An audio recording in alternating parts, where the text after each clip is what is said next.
Good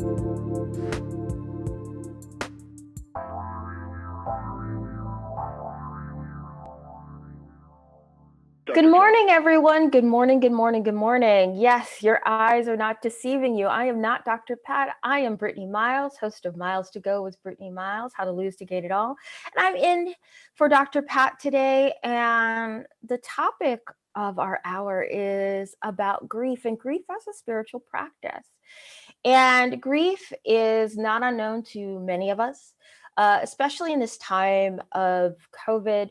There have been so many unfortunate and immeasurable losses across the board for just about everyone in the country and across our world. This pandemic has really been hard for us all of us humans. And I want to talk about how I've been dealing with grief. And this came to me as an idea that I had about something in my life that I'm going to be sharing that I've been keeping under wraps, but also from Unity. Unity Village in Missouri sends out wonderful prayers and resource guides. And they were talking about grief and talking about COVID specifically. But that's how I kind of rounded out my idea today. So, what am I grieving? So, I've been talking on my show, Miles to Go, for the past few months about self-love, self-care, self-compassion, dealing with difficult feelings, and not knowing what to do. So for about the past 6 months, and underneath that has been my own particular struggle. And I am a parent of a mentally ill child, and she has severe mental illness. And it's tough. There are times where I don't know what's going to happen next. I am unable to plan as one would with her future. I don't know if she's going to be stable from day to day. She's unable to do most things kids her age, early teens do. There are some things that she does do. But within that, I've had to grieve. I've had to accept the sadness that the picture that I had when I held her in my arms in that pink blanket when she was first born, those dreams have to go away. They have to die. The thoughts I had when she was in elementary school and she showed great promise with her art, which she still has, but what is she, how is she going to use her talent? How do I effectively plan her future with her? What can she do? As I said, right now she doesn't go to school. She's missed a lot of school. She's very disabled. What does that look like?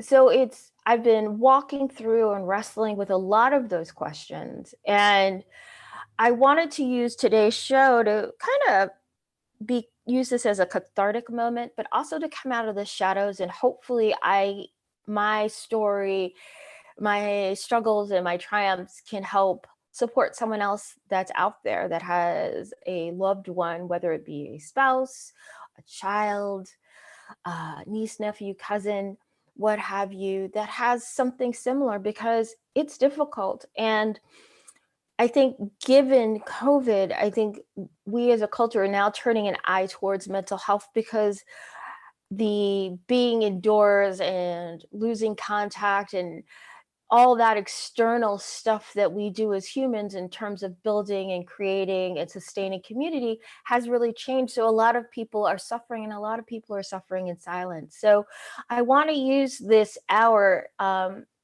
also to just bring to the fore, get out of the shadows.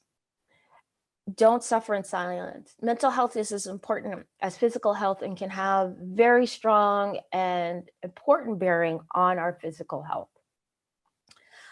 There's no reason to hide or be ashamed. Again, it's something that I think we as a culture, excuse me, don't really understand, or we've chosen not to understand mental health because it's scary. The things that happen can be quite frightening. And as a parent, I've seen my child in various situations that have been very off-putting, things I felt uncomfortable sharing. Um, and I didn't ignore them, but I didn't know what to do with it because it's difficult at times to get help. And especially when you have a young child, there's the thought that perhaps they'll grow out of it, which is true. But over time, these issues can snowball to the point where they become pronounced. And that's what happened to us when my daughter turned 11. A lot of her symptoms became much more pronounced, and I had to change my life. And my life became, instead of being a full-time professional, I had to become a stay-at-home mom. And that's happened over the course of 2 to 3 years, and that's changed our life both emotionally, physically, financially, and it's had me to look at different ways of looking at my career and work, which brought me to Dr. Pat and this show and my show and other projects that I have in the works. So there is some good there, and I see the highlights of how it changed the trajectory of our lives. But when I slow down in those still quiet moments, I still feel that grief. And I try to stuff it down with doingness. I'm a busy person. I encourage people to feel things and work through them and do so mindfully. However, this pain has been so heartbreaking, heart rendering. It's just, I can't explain it. It's a broken heart, but in such a different way. It's not the grief that I felt when I was getting divorced. It wasn't the grief of, other family members when they passed on.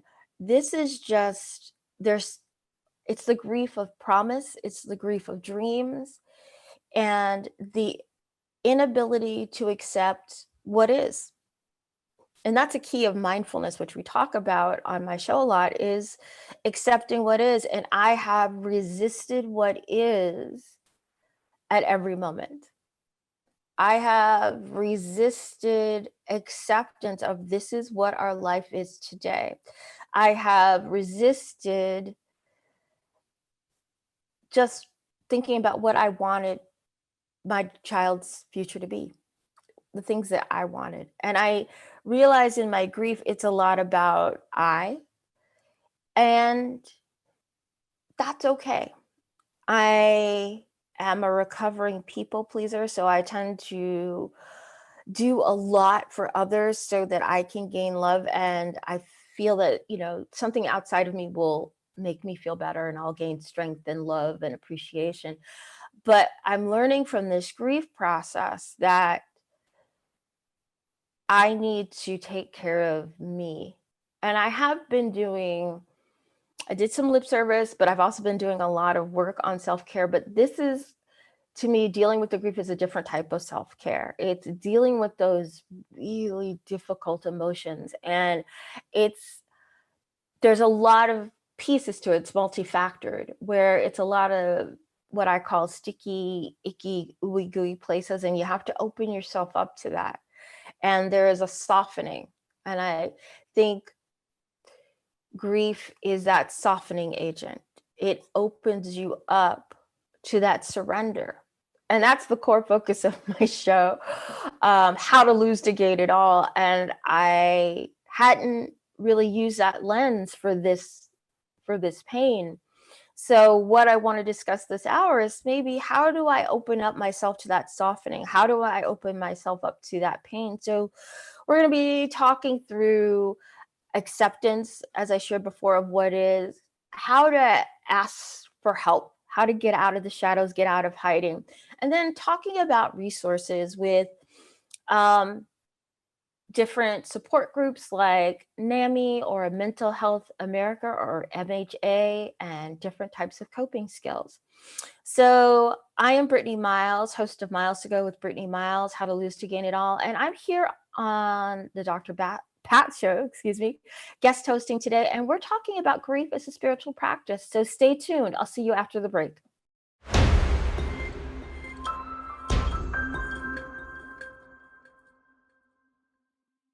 Hey everyone, welcome back, welcome back, welcome back. You're here with Brittany Miles, host of Miles to Go with Brittany Miles, How to Lose to Gain It All. And I'm here this hour guest hosting for Dr. Pat. And today we're talking about grief as a spiritual practice. And I am becoming more public about my struggles and confrontation or acceptance of grief. I am grieving through my child's chronic mental illness, and I'm discussing that today. So if that's something that you are struggling with or need support with, um, please reach out to NAMI.org or mentalhealthamerica.org, or MHA, as Mental Health Association is known as. And we're going to be talking about coping skills. And for this segment, we're going to be talking about acceptance. And I received something in the Daily Word, I believe, yesterday, which I thought was perfect for this show. And it's talking about acceptance. Acceptance is my path to peace. If I touch a rose's petals, I may delight in their soft, velvety texture.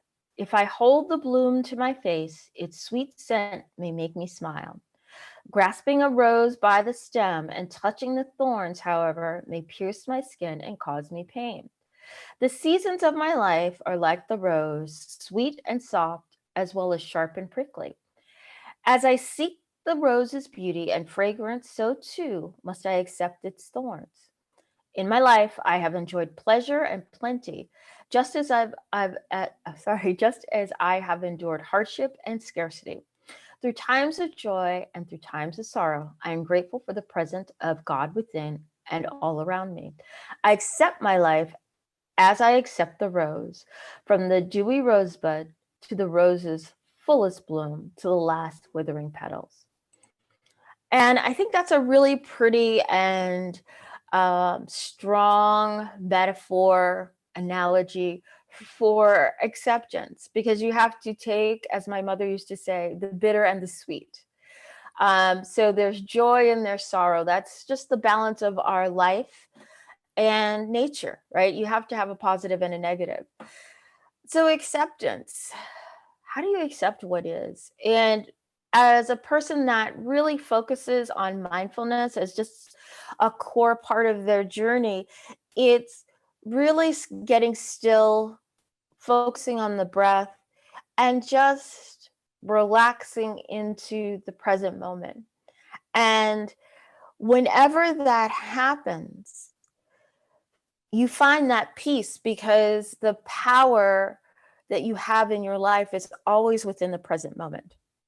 So whenever I'm having struggles with my child, if there's an outburst, or I have anger or fear or distrust with our health team or providers, I get to take a step back and take a breath. I don't have to have that answer. And when I feel as if, oh my God, what if it's this, or what if it's that, or I need to do this, or I need to do that, which kind of compounds the grief and the sadness with a doingness, taking that moment to take that inhale and that exhale, it just resets your brain and allows you to just focus. And it might be a couple of breaths until you can calm yourself. It might be putting your hand on your chest and on your belly,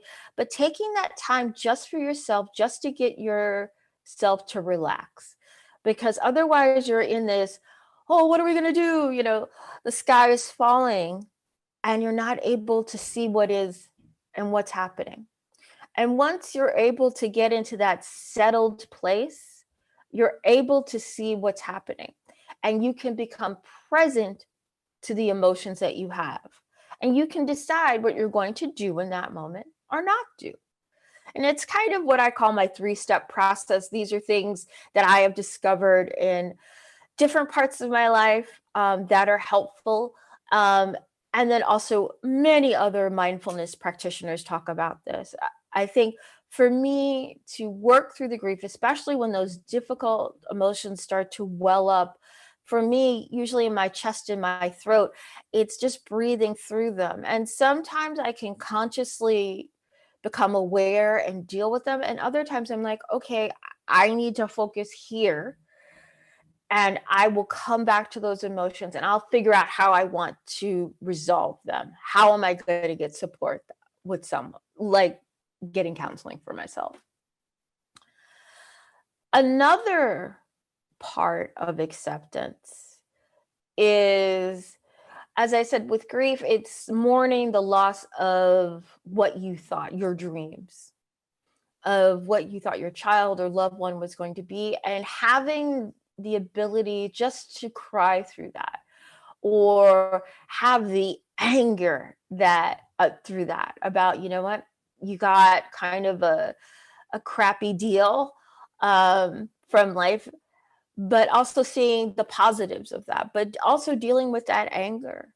I think grief, someone shared with me, is a little bit of anxiety about the future and then anger about the past, because depression is about anger of the past, and you know, anxiety is about fear of the future. So it's a mixture of both, because you're in this in between state, betwixt in between, as it were, where you just don't know what to do. I mean, you could be happy one minute, you can be sad, um, you can be in deep anger and also deep sadness. I mean, I think grief is so, like all of our emotions, it's very temporal, right?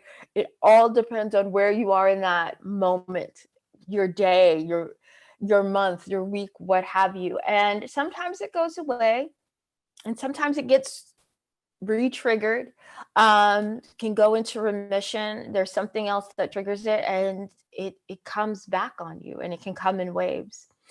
Like anyone who's had a loss, a major loss of a loved one, it is a process. It is a process. And I think as a parent of a child with mental illness, grief will have different stages. Like I have right now, where I'm grieving is the grief of my daughter going to school like the rest of her friends. And that's a particular loss. It could change, but for right now, it's difficult. I want her to have very similar experiences and enjoy her teens as I did, and other kids do. But I'm warning that might not be for her. Um, and as a parent of a child with mental illness, there are different losses that you will have, and I think you should allow yourself to mourn them, right? Um, could be many things. I mean, I was reading an article about this to prep for this hour, and there was a parent saying that, you know, she mourned the loss of her child no longer really wanting to play sports because it was too much, and it was something that was like a thing for them. That was their thing. That's where their skill was. That was their passion. That's where their joy was. And to see the child walk away from that was very difficult for the parent. But also it comes back to acceptance. And as you grieve, you're allowed to mourn that loss, but it also opens you up for accepting the sweet. We've talked about the bitter a bit, but let's talking about the sweet, those thorns, as part of what I read from Unity. And the sweet is that you can walk beside your loved one. I read this somewhere or heard this somewhere. Instead of walking ahead of your loved one, walk beside them. I think as a parent or potentially a spouse who's trying to manage their life and family with a spouse, you tend to walk ahead because you're trying to be the leader, you're trying to be the guide, you're trying to be the supportive one because you are the one that's helping and supporting them. However, in every situation with them, you don't necessarily have to be the lead. You can actually walk beside them. And with that, that enables you to get out of maybe hovering or worrying or trying to, you know, make things happen, solve a problem that doesn't exist, and helps you to stay in the present moment with them. And it could be a difficult day with them, it could be an easy day with them, but if you're walking beside them, you're finding common ground. So, ways we can walk beside our loved ones could be that you guys watch a movie together, um, whatever the favorites are. I was listening to a podcast on grief, and the speaker was talking about her severely autistic son, and they watch comic book movies, and they love the hero arc, and that's their common language or lingua franca. So when things get tough, they can go back to the hero and comic book archetypes to create that bond. It could be you and your loved one enjoy gardening, right? You have the language of flowers and then nature in common, and all that encompasses. With my child and I, it's a lot about humor and fashion and art and anime. So finding those places where we meet. It could be just taking walks. It could be walking your dog. It could be a love of pets. It could be anything, but finding where you have that common ground. So whenever things get too high or too low, that common ground is sort of that mid ground where you can find and reset and level set. So with that, I'd like to say, stay with me. We're talking about grief as a spiritual practice. I'm Brittany Miles, host of Miles to Go with Brittany Miles, How to Lose to Gain It All, here guest hosting with Dr. Pat. And as I said, we're talking about grief as a spiritual practice. Stay tuned.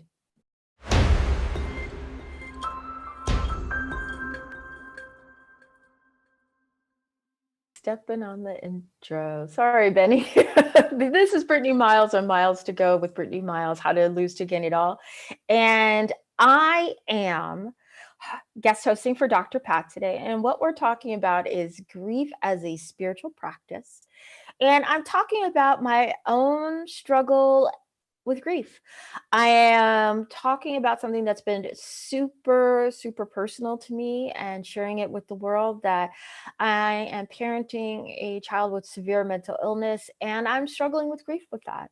I am hoping that sharing my story will help others who might be hiding in the shadows, because it's not something that's easy to talk about, and you don't always feel like you're going to be accepted, and you don't know necessarily what to do with all your feelings. And I grieve the loss of what I thought her life was going to be. And what I'm working through with grief is what we've been talking about, is accepting what is, and what acceptance looks like, how to find common ground with your loved one, finding a language where you can accept where you are in that moment, in that day. So things get too high or too low, you can always come back to center. So in this segment, it's about it's about asking for help. And that's tough. And this is something that I talk about on my show all the time. Ask for help, ask for help. These are resources, do this. So in the spirit of physician heal thyself, I am actively working on asking for help. I think one of the key things is here, it's like today's show is me coming out of the shadows and talking about it publicly with the world and saying, I need help. I'm struggling. I kind of hid it in other shows in the fall and early this year, where I talk a lot about self-love, self-compassion, excuse me, not knowing what to do next when you have difficult feelings, or how to manage difficult feelings and dealing with things in that sticky, ooey gooey place. Well, that's what I was really talking about and dealing with. So now I'm being honest. And if you have an issue with this, feel free to call in, and maybe Benny or Jacob could flash the number on. Happy to talk. to you, or we could talk about this more on my show. Probably we'll talk about this in our next show in next week. But yeah, get out of the shadows, stop hiding. What I would say is start engaging friends and family. Um, there's fear, there's stigma around mental illness, but don't be afraid. Tell your friends, tell your family what you're going through. They may or may not understand, but open yourself to the possibility that you'll get support. That was one of my fears, is that if I opened myself up and told people all the things that were going on, because there's a lot of stuff, there's a lot of things, there's a lot of pressure, there's a lot of stress, there's a lot of anxiety, there's just a lot of fear, a lot of not knowing. And it's tough. It's tough to engage friends and family, but do it because you might get some sympathy. You might get a shoulder to lean on, a shoulder to cry on, and they might be able to point you towards some resources.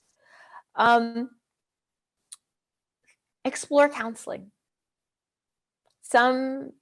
We focus a lot on getting the right resources at the right time for our loved ones, but it's rare that we actually look at counseling for ourselves, because we're always in this doing, protective, gotta fix, gotta plan, gotta motivate, gotta activate, because you are a primary or a high secondary caregiver, or you're just a member of the extended family, and you might feel ignored or lost, but you still have grief, like a sibling or a cousin or something. But it's important for you to have a sacred and safe place to talk about that grief. I have a counselor. I do see my counselor. I go in for what I call, tune-ups, touch points, touch-in, sinks, whatever you want to call it, just when things get a little kind of hectic and I feel like it's a little too much. It's a little too much. It's a lot. And what I get from that is, as I said, is that sacred space. It's a place for me to just dump all the stuff and help me to explore my feelings and look at where I am in the grief cycle. And what I do try to get out of those sessions is what's a positive that I can look towards or for. What can I do for myself?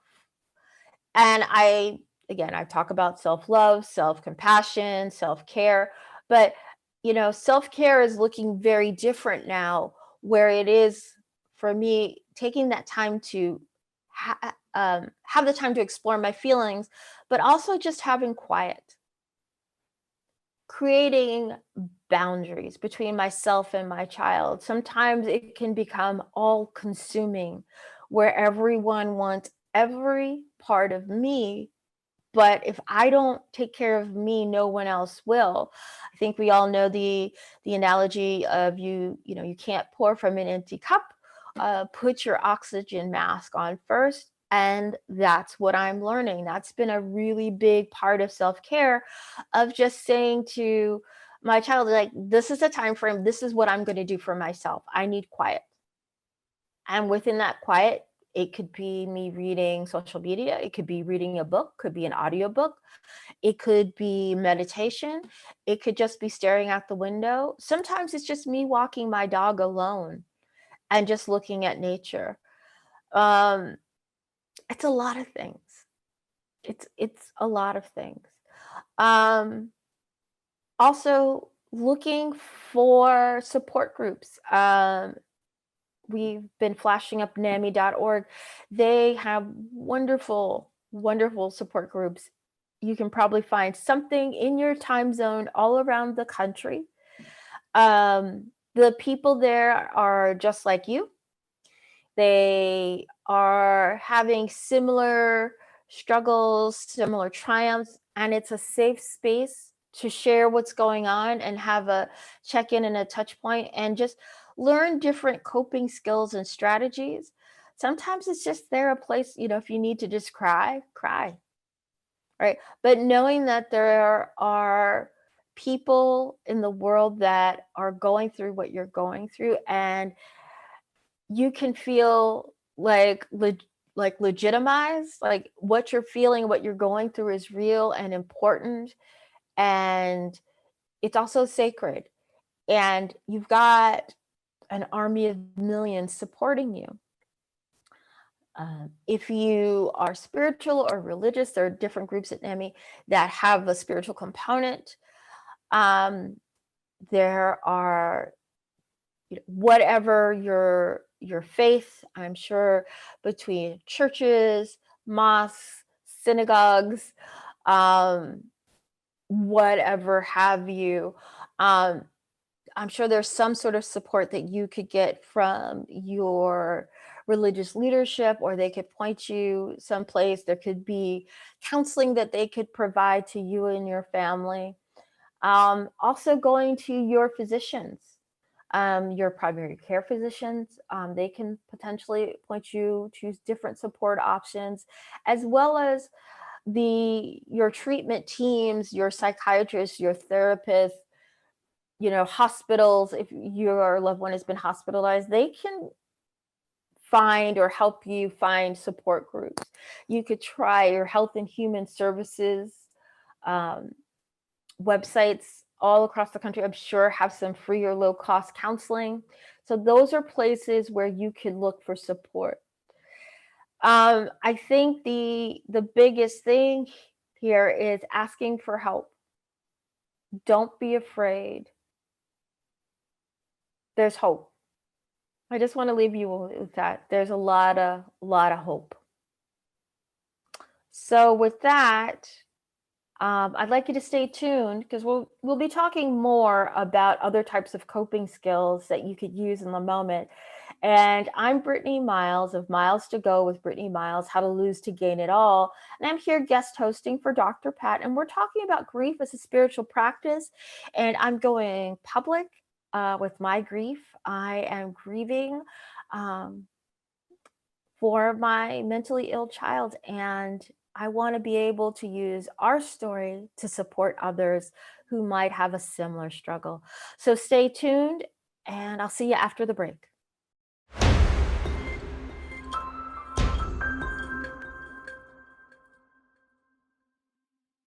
Welcome back. Welcome back. You're here with Brittany Miles, host of Miles to Go with Brittany Miles, How to Lose to Gain It All. And I am guest hosting here on the Dr. Pat Show today. And we're talking about grief as a spiritual practice. And in this hour, I have gone public with my grief, and I am grieving my mentally ill child. She has severe mental illness, and just grieving a lot of losses of what I thought she would be and become in the future and the now, but also focusing on acceptance of what is and how wonderful and great and shining she is, and the light that she is in the world, and how proud I am to be her mom, to be her parent, because I choose to see her as she is and not as her diagnosis. So we've been talking about acceptance and accepting what is, like I just said, accepting who she is and where we are today. And where we are today may not be where we are tomorrow or where we were yesterday. And coming out of the shadows and hiding, trying to shake off the stigma of mental illness and asking for help, and sharing how I have dealt with this through counseling, through support groups, and engaging my family and friends to talk to them about my struggles, and also helping to educate them about what mental illness is. And now I just want to talk about a few resources. We've been talking about NAMI, which is a wonderful organization, NAMI.org. Also, there's Mental Health America, MHA, I believe .org as well. Those are two great resources that I've been using and supporting. NAMI has great support groups. Many people have pointed me there, and I finally have started attending, and it's been a really great place for me, and it's just a wellspring of support, and I highly recommend it. So there are various coping skills you can use to help manage your grief and deal with your grief. I use RAIN a lot as a tool on my show, which helps with surrendering and accepting what is.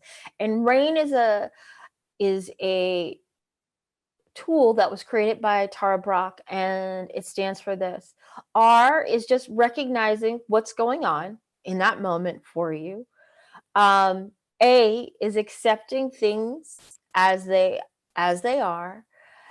You get to investigate and ask yourself questions about how you're feeling and what's happening, and it'll lead to a host of questions. And you investigate and inspect where you are with care. And then N is nurturing yourself with self care and compassion. So those are really great. It's a great tool to help you get into the now, helps you to acknowledge and accept what is and those emotions that are associated with it. Do you get through everything in just one kind of sequence? No, you just run through it multiple times until you get to where you want to be. You can put it to the side and come back to it. But it's a wonderful tool to help you understand you and where you're feeling. And I have a show called Rain with Dr. Mary Angela McGuire. So you could check that out on my show. So Brittany Miles on Miles to Go, How to Lose to Gain It All.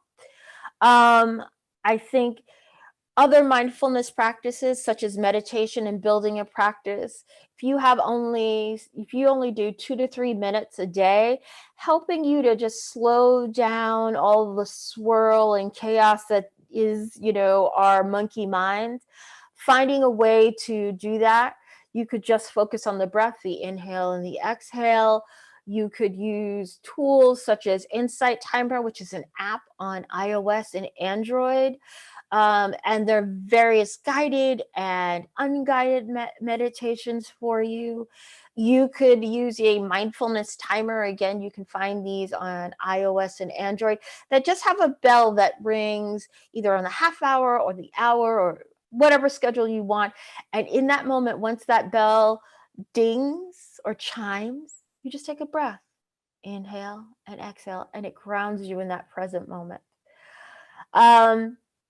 As always, when we're in fear or anxiety or grief, there's a lot of holding of our breath.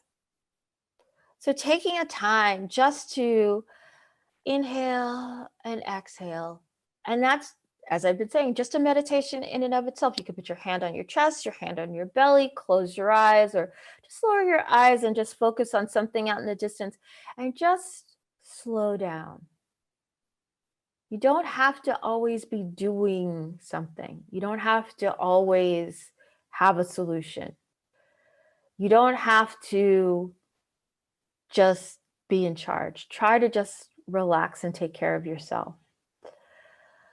And it's always in that present moment awareness is where you have your greatest power and you have your greatest strength. So always bringing it back to the breath, that will help to, as we talked about at the top of the show, reboot your brain. So taking that inhale, slow down, exhale, and then just sit in the stillness and determine what you need to do now or later, or just do nothing at all. And with that, I want to close and say thank you for everyone that's listening and holding space with me as I talk and walk through, grief and grieving. This has been super cathartic for me. It feels good to come out of the shadows into the light. Sunshine is the best disinfectant for everything. And this is something that I have I should say it's something that I will always support for the rest of my life. I was always a mental health advocate, but even more so now. I think it's even more important now that we turn our eyes to mental health given COVID and how it has disrupted and changed our community. Mental health is important as physical health, and we should check in on each other. We should support each other. Be your brother's keeper. Take care of each other, take care of yourself, love each other. And with that, I want to say thank you for your time today. Thank you for your listening ears. I'll be talking about this more on my show. And thank you, Dr. Pat, for having me today. I am Brittany Miles, host of Miles to Go with Brittany Miles, How to Lose to Gain It All. And I thank you for your time today. See you on the second and fourth Wednesdays.